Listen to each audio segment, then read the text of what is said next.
future. I was looking in the sky when the sun turned all a blur and the thundercloud drove by. The sea began to shiver and the wind began to moan. It must have been a sign for me to leave you well alone. I was born without you, baby, but my feelings were a little bit too strong. You never said you loved me, and I don't believe you can. 'Cause I saw you in a dream and you were with another man. You look so cool and casual, and I try to look the same. But now I've got to love you. Tell me, who am I to blame? I was born without you, baby, but my feelings were a little bit too strong.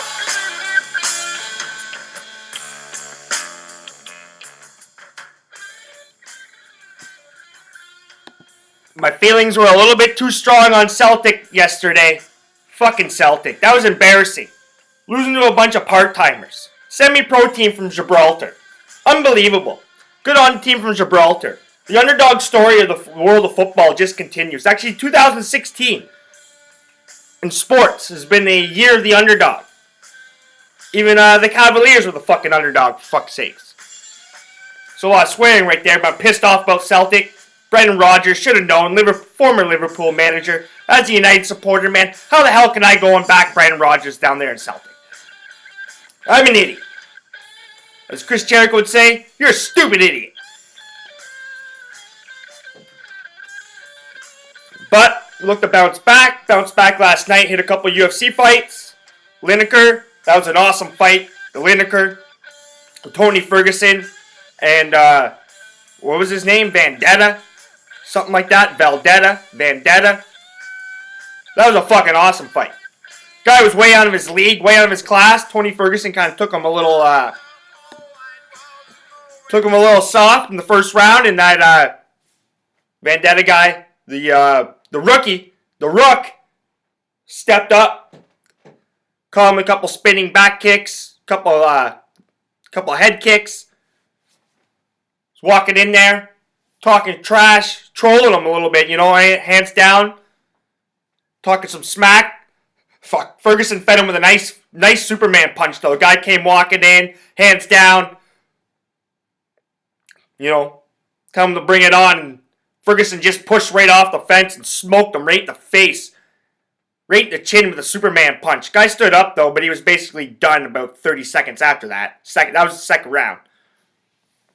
Good fight.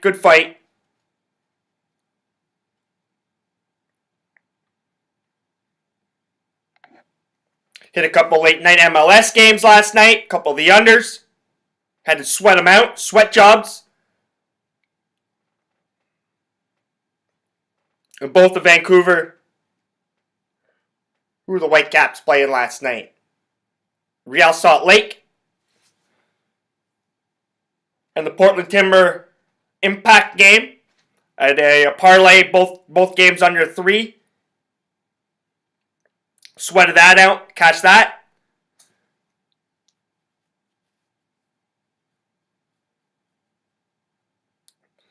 Hit the Toronto FC.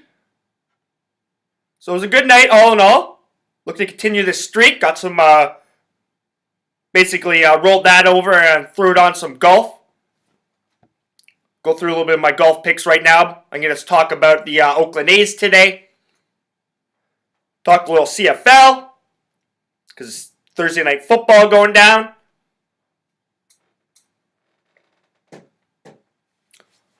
Talk a little bit about the Tenors later on. I'll leave it right for the end. I'm sure everybody knows my opinion on that to a certain extent, if you know who I am. But the Open is kicked off. Patrick Reed is your current leader at -5, tied with lefty Phil Mickelson. Something about Phil Mickelson embracing the Open, embracing the culture over there. There once was a time where he didn't really like going over there too much, but then all of a sudden he ripped off the jacket, kind of embraced it. He started going over there a little earlier, hitting the Scottish Open up. Now, he seems to play well every year in, year out. You can't always play well, right? Because that's just golf, right? Like, it's golf. You play so much, man, that it's just mentally, man. If you start to wander in confidence, it can go for a little while. And your game just is it's just not there. But Mickelson, nice to see him. Nice to see the lefty making a charge at -5. Now,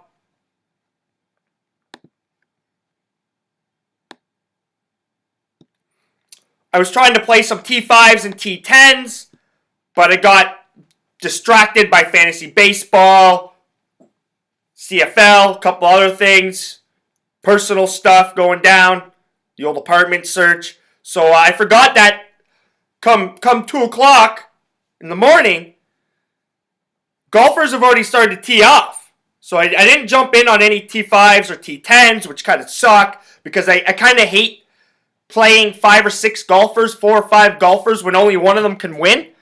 If you do cash the one, I know usually you get pretty good odds. Kind of works out in the end a little bit, but I'm just not the guy that's going to play like 8, 10, 12 golfers. I got 5 golfers for you this week to win outright. I wish I could have played 5 golfers for T5s and T10s. That was my initial plan. Kind of stuck to the same golfers, though. So I went with Adam Scott, 20-1. He's sitting at -1.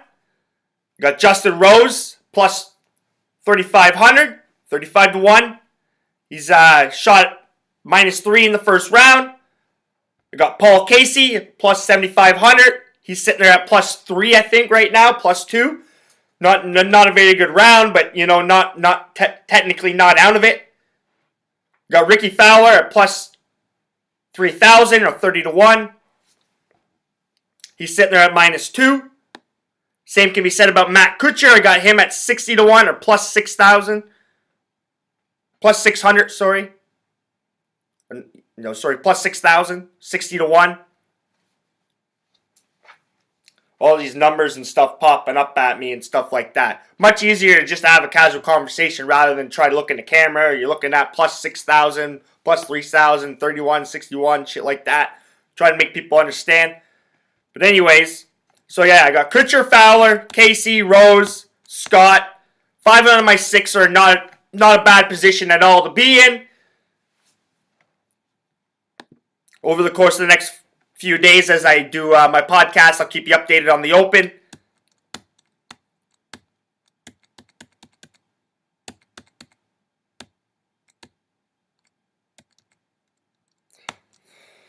Adam Scott's got about 7 holes to go. I wouldn't mind seeing him make a little push. Let's get up there.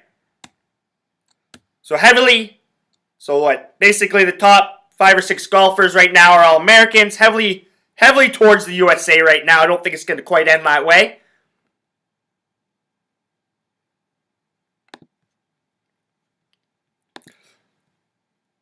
But as the MLB All-Star break comes to an end, push for the playoffs begin, especially with the dual wildcard positions now.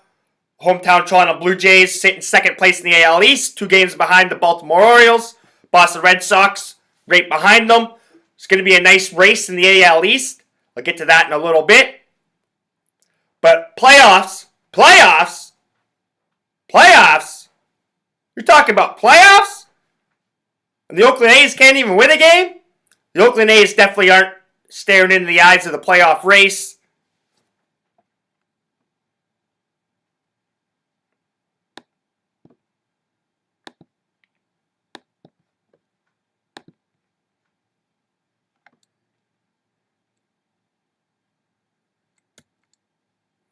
At 38-51. Not looking so good. But still have a season to play for. And yesterday, MLB Commissioner Rob Manfred basically confirmed that the Oakland A's will be staying in the Oakland area. His main concern and his main project is going to be getting a new ballpark for the Oakland A's. Now he's leaving a lot in the hands of our ownership.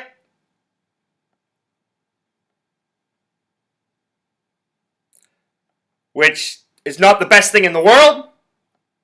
Because he's a crazy guy. He's an interesting fellow. Does a good job, though, for the Yays. He loves the Yays.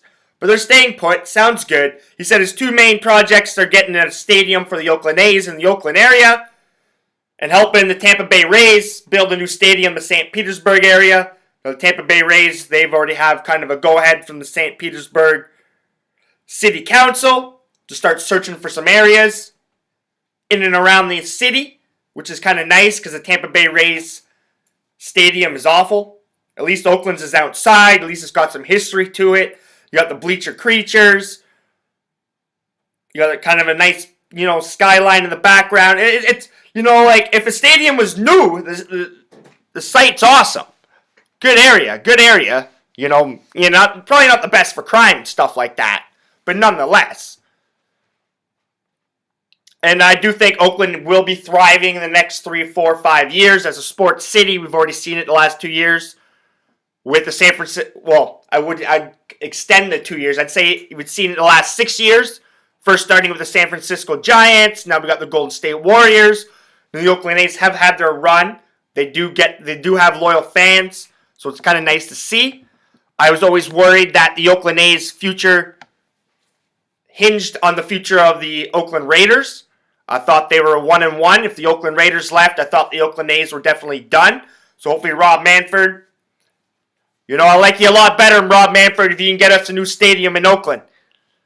Because I wouldn't know what to do. Fuck that. What do I do? Keep cheering for Oakland? What do I do with my old gear? I obviously wouldn't get rid of my old gear. I'd keep it.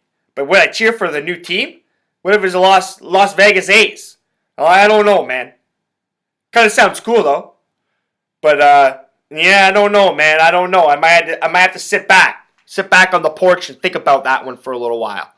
I wouldn't be in favor of it. I've never been through that situation. But we do have a couple trade options. Toronto Blue Jays might be interested in a couple for all you Toronto Blue Jays fans out there. I'll start with maybe one guy that you haven't heard too much about that would be an obvious help for the Toronto Blue Jays, and that's our right-handed reliever out of the bullpen, Ryan Dull. He's a second-year pitcher. He's having a pretty good season so far. 44 2/3 innings, 2.01 ERA, 150 opposing batters average. He does lead all our pitchers with a whip of 0.716. I think if you had to choose between him and Sean Doolittle, Toronto Blue Jays fans, you'd rather have Ryan Dull. I think he'd be much more impactful. I'd rather have Ryan Dull in my bullpen than Jason Greeley. I can tell you that much. It's going to cost you a little bit more. He's still young, 26 years old. Now, Sean Doolittle, he's an injury concern. He's not the pitcher he was 3 years ago. You're taking a big risk. I know he's a left-handed pitcher, but I think you can go out and find another lefty. You just need an effective left-handed pitcher. The Toronto Blue Jays do. They don't need an overpowering one. They don't need a guy that has something to prove. That's what they don't need a guy that has something to prove out there. They just need an effective left-handed bullpen specialist. They don't need a guy that's an injury concern that's trying to make his way back from shoulder problems. Big-time shoulder problems. Now, Rich Hill's another pitcher that the Oakland A's have dangling on the trade market. He'd be an interesting candidate for the Blue Jays. He is Canadian, I do believe. Pretty damn sure, about 85, 90% sure he's Canadian.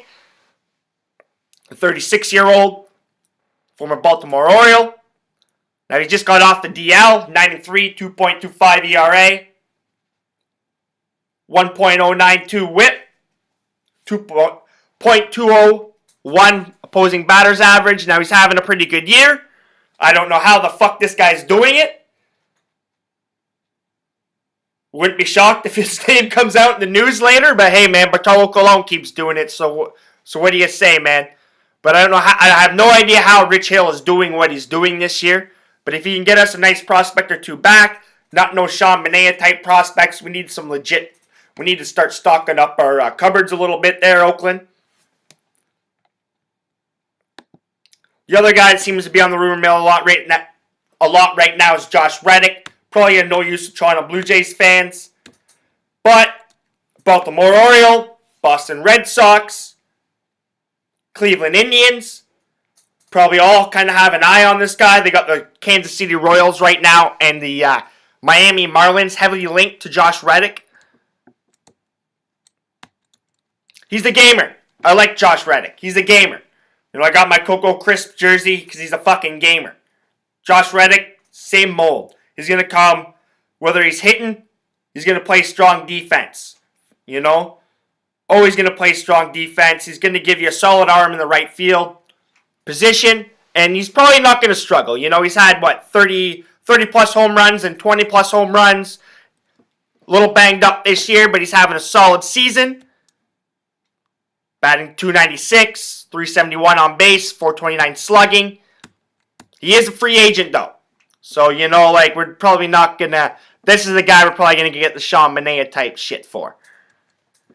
As you can see, I don't like Sean Manaea at all. We can send him back to Kansas City.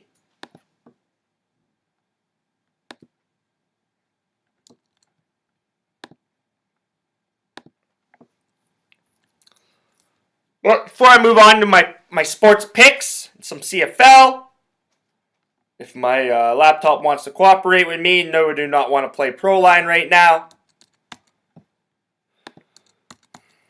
The look at the Oakland A's depth chart, you know, like, same old with us. An experiment at third base, other than the Josh Donaldson era, but that was still an experiment that fucking really worked out. So still an experiment at third base, experiment at first base. An experiment at second. Typical. Always second base. We haven't had a fucking second baseman in years.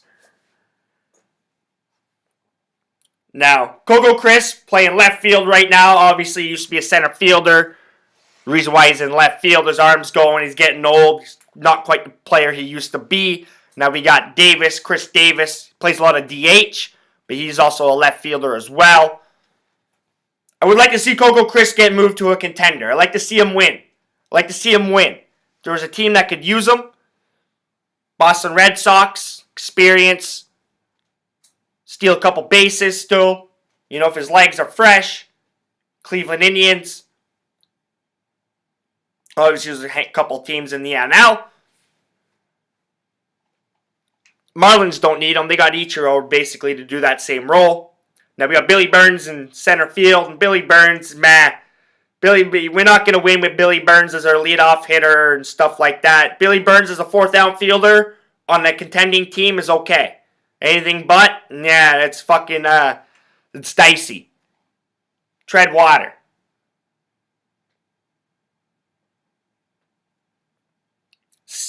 Simeon solidified himself at the shortstop position. He strikes out a lot. But he gives us some pop. We need some pop in the lineup. I don't mind it. His defense has gotten better from last year. Not the best. Probably in the bottom half of defensive shortstops in the MLB. But, you know, like, it's gotten better and he brings us some pop. So, like, I'm quite content with him being our shortstop for now. I'd rather him be a second baseman, to be honest with you. Now, obviously, our first base, Alonso, third base, Valencia. Those are fucking experiments right there. Don't really need to get into detail too much. More platoon players. Stephen Vogt, solid catcher.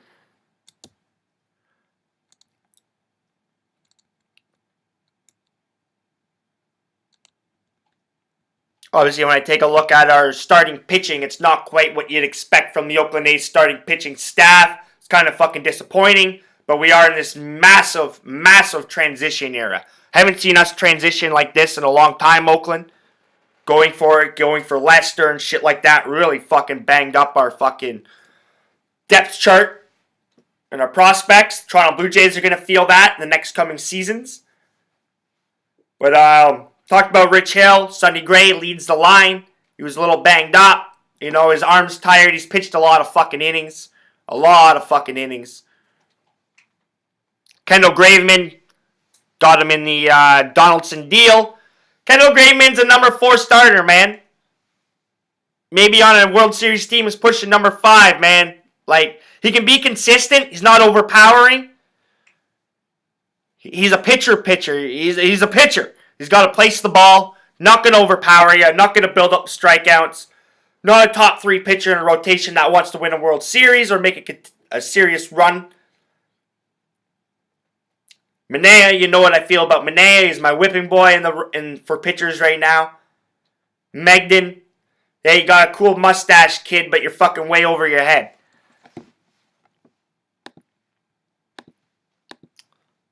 So I broke down some of my golf picks for you just because the Open's going right now. But I do have some UEFA Europa League qualifying soccer matches. And I got some CFL to break down and handicap here for you. Got a couple sports picks through them. Got 4 picks.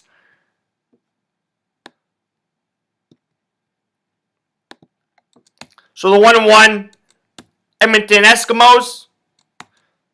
They're traveling to Winnipeg, take on the Blue Bombers. Edmonton's both games and went to overtime, and they've had a bye week. Their defense, fucking leaking like fucking crazy. Let's bring up all my pages here for you.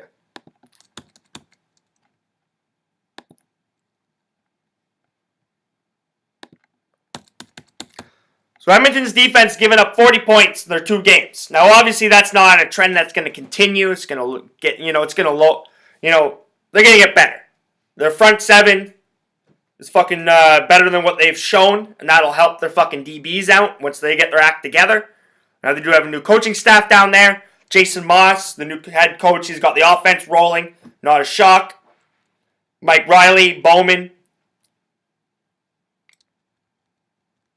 Trying to remember right now the running back that came back from injury last year.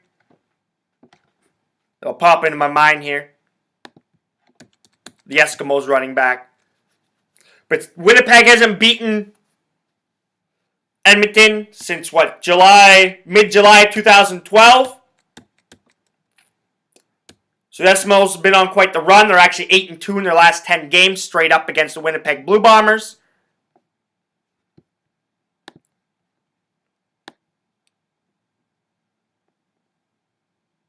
7-3 against the spread in those games. 4-6 to the over. 4 overs, 6 unders.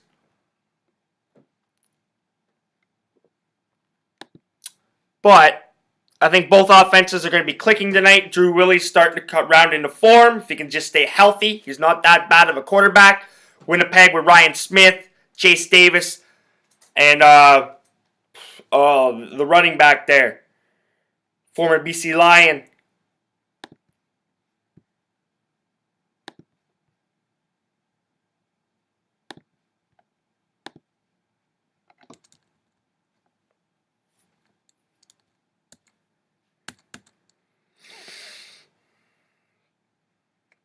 Andrew Harris. Sorry about that, Andrew Harris. I just wanted to get your name right.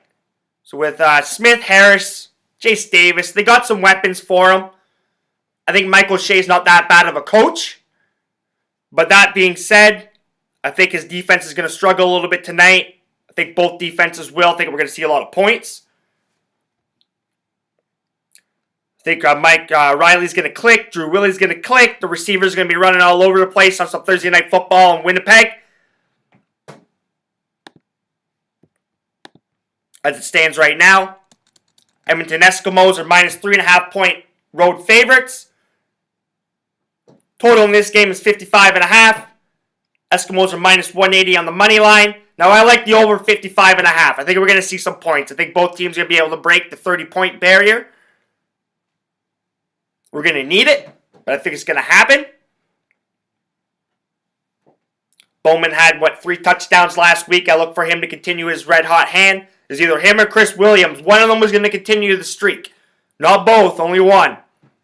As we saw, Ellingson picked up the slack. Had a great night last night for the Red Blacks. And I just want to say, right on Red Blacks. I was down there. It's like, we need that last field goal for the teaser. I was running on the Red Blacks money line.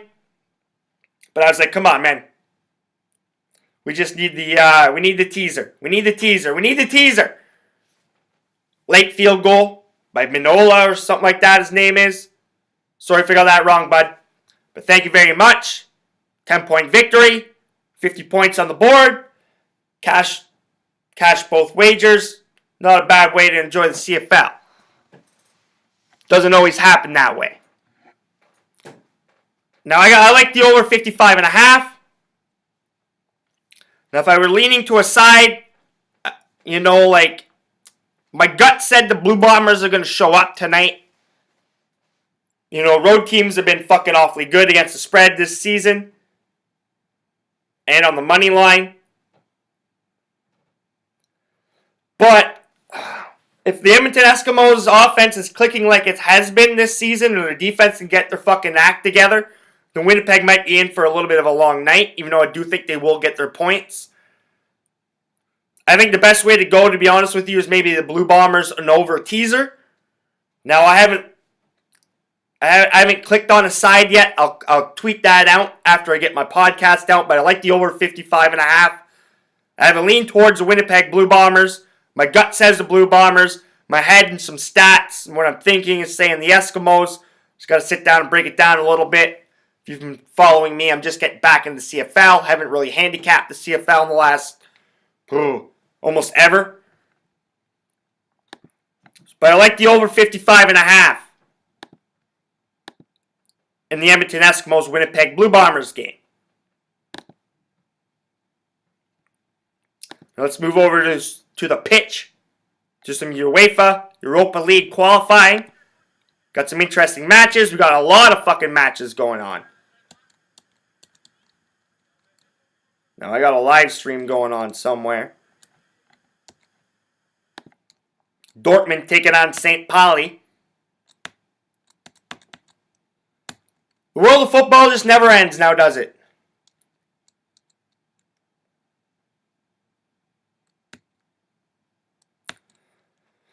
Alright, so we got one match that I'm writing is already kicked off.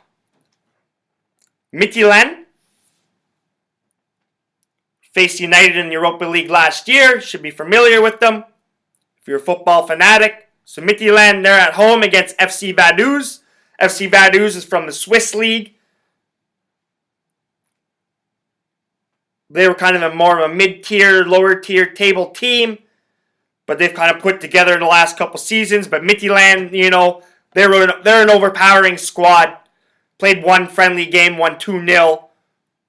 They're on a nice streak to finish the season last year. They're usually the prize and the gem of, where are they from? Denmark?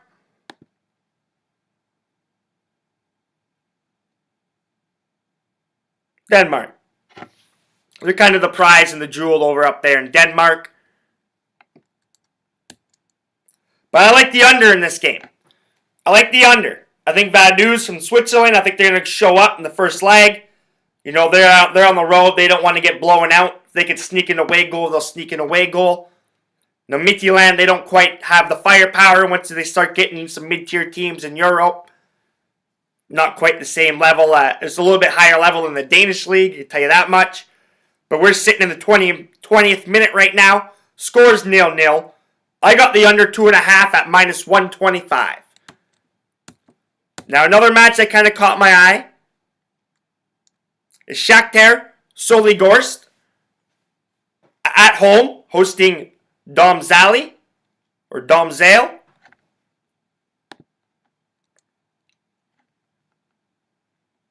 Now, Domzale plays their football out of Slovenia.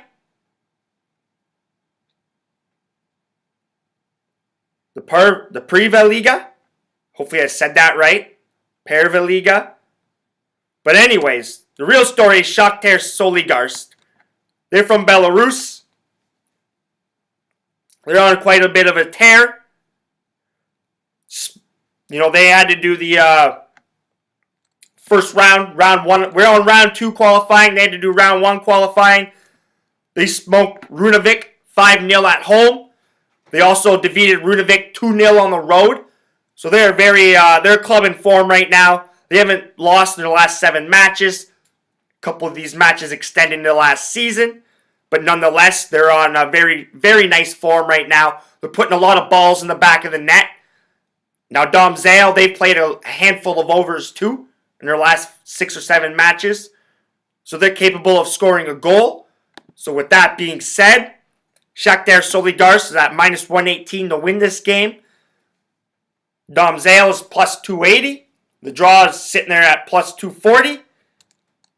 Now I clicked on Solidarsk at minus 105. So we're seeing a little bit of line movement to 118. If you like them, jump on them. I also like the over. I like the over 2.5 at plus 130.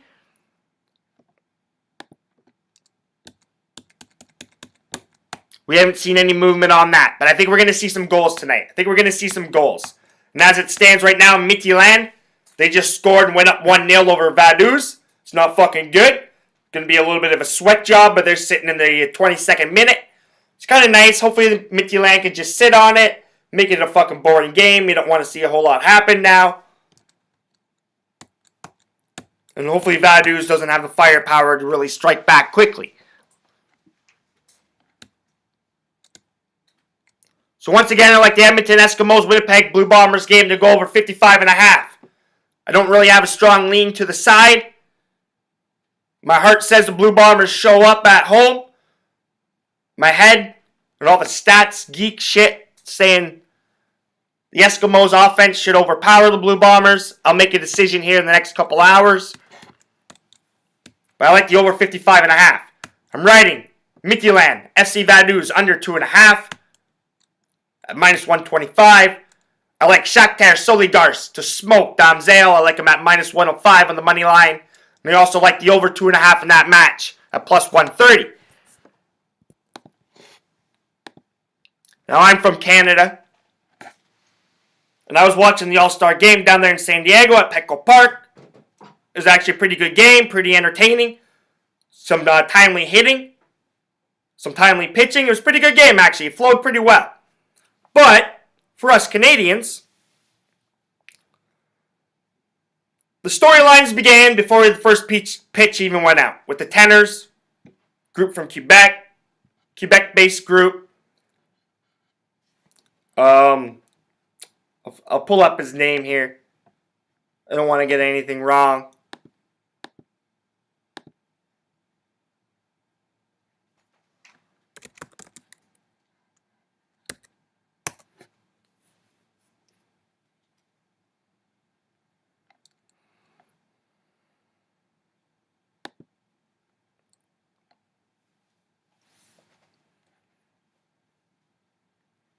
All right, let's go, Internet.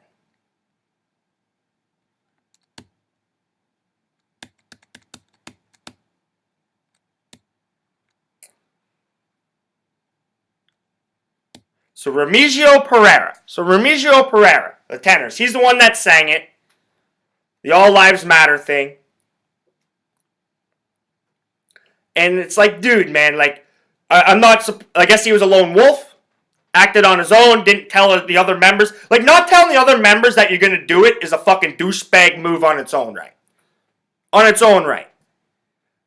And now, if you've ever known me, I'm a guy, I want public figures, sports figures, people with some power to stand up and be politically motivated and stand up for the poor people. I hate racism and I hate classism.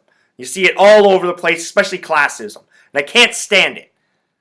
And there is a big problem in the States right now with violence. And I'll get to that in a bit.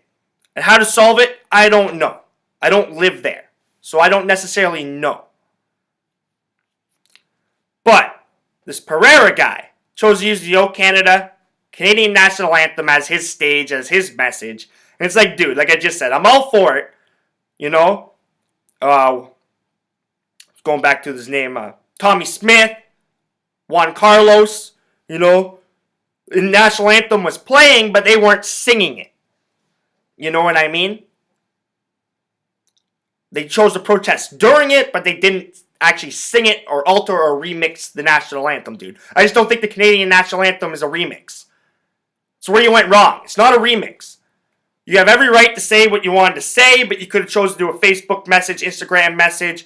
Maybe you could have, done something when the national anthem was done. You just didn't have to alter. It's not a remix. Remember listening to the Canadian national anthem in high school.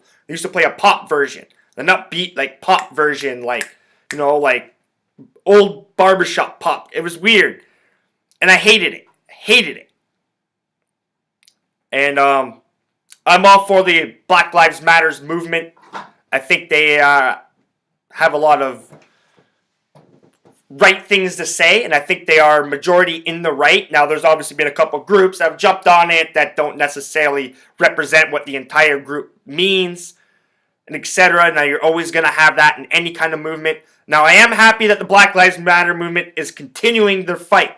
Now, after the Ferguson incident and a couple of the other police and young Black American incidences, there was a big movement, and I was just worried that it was all gonna, fall off the face of the earth like a whole bunch of other movements have. Now the media, they tried to stop reporting about it, but good on the Black Lives Matter movement. They kept their heads above ground. They kept treading water. They kept pushing, even though the media wasn't hardcore about it. Unfortunately, some tragic events have brought it definitely right back in the mainstream news. The basically the defeat of ISIS almost too. You don't hear a lot about ISIS either. So this is the new big one, right? This has got all the mainstream media talking. But good on the Black Lives Matter movement for continuing their fight. I'm all for it. There definitely is a problem. You can tell the stats don't lie. Now, I don't think anybody should deserve to die. Any person, if they're innocent. Obviously, that's what we got jails for. Our justice system, that's a subject for another day. But, like I said, I already sent my condolences to all the police officers that lost to the families of the police officers that lost their lives. Send my condolences to Sterling. And send my condolences to, sorry, I forget the other gentleman's name right now, up in Minneapolis.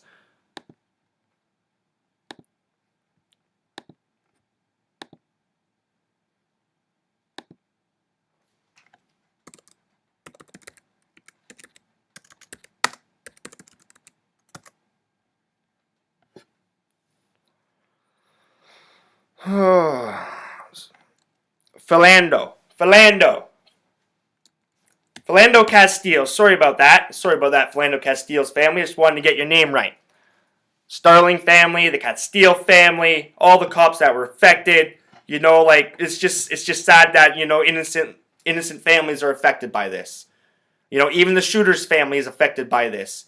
Even though that shooter was an idiot. He was an idiot. He wasn't associated with Black Lives Matter. He wasn't associated with ISIS. He wasn't associated with any group except for the hatred that was inside of his own head. That's what he was associated with. He was an idiot. He acted upon it, and it sucks. It sucks. Now, we need to do something about it. I'm glad that some of the NBA players kind of stood up and had said some words at the ESPYs, and so people are starting to take notice about some of the power. Maybe they're not so much afraid about losing sponsorships and money and stuff like that. Maybe we'll see a little bit more Juan Carlos, a little bit more Tommy Smiths coming out. Maybe Muhammad Ali and that can inspire a new generation of athletes. But back to the tenor, the guy shouldn't have done it. The tenor guy shouldn't have done it. It wasn't his place. He was a guest. I don't know if he permanently still lives in the States. I don't know. But that's the Canadian national anthem. It's like, can you imagine if they mess around with God Bless America? Can you imagine the fucking backlash of that? So, I don't hate the guy. You don't want to say, oh, never come back to Canada. Well, you're more than welcome to come back to Canada. It's just like, dude, man, you could have done it better. You could have said your message a different way. And that's the end of that. Canadian National Anthem is not a remix. Now, hopefully everybody enjoys the Open. We got the Honda Indy going down in Toronto. Maybe I'll get down there and watch a little bit of that. Got some editing to do. My Mossport videos are almost done. A couple little short docs, about 3 or 4 minutes. Pretty interesting. Some cool stuff. Baseball, kicks off tomorrow, so we got a full slate of baseball to break down tomorrow. I'll be doing my homework tonight. You can find my work on Twitter at KJ_the_block. Find my work on my blog site, KyleJohnstonTheBlock.wordpress.com. And remember, if you're not laying the money down the table, you're not winning. I just can't keep from crying because you say we've got to part. Sorrow grips my voice as I stand here all alone and watch you slowly take away a love I've never known. I was born without you, baby, but my feelings were a little bit too strong, just a little.